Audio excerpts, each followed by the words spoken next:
Bagaimana kita nak semak income? Let's go. Caranya mudah je, login aplikasi Tonewall 2.0. Lepas dah masuk, anda klik dekat bahagian bisnes tu.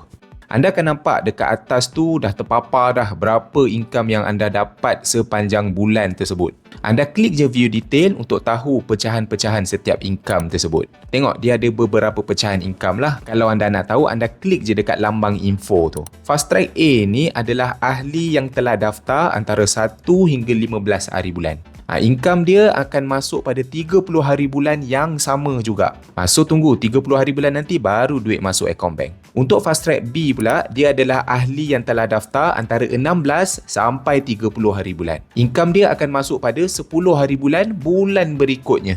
Light to Biz upgrade ni pula adalah income yang anda dapat jika ada ahli anda yang upgrade membership daripada Light kepada Biz. Anda akan dapat bonus sebanyak RM30. Passive income ni pula adalah income yang anda dapat hasil daripada top up seluruh rangkaian anda. Setiap income ni anda boleh klik, jangan risau.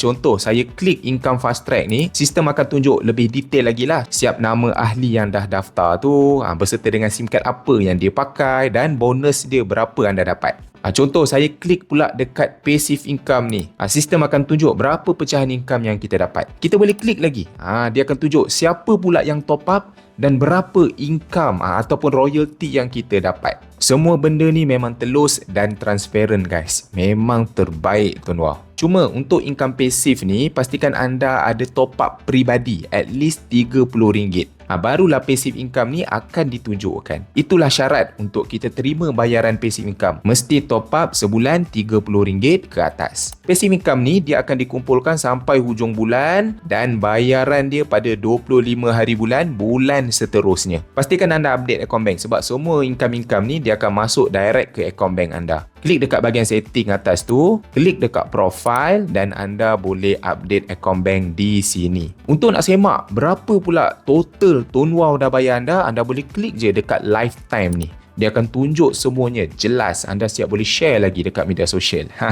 Anda juga boleh semak berapa lagi target income untuk anda upgrade kepada rank seterusnya. Boleh klik. Lagi tinggi rank anda upgrade, lagi besarlah peratus komisen yang Tonewall akan bayar anda. Sampai lantai tau.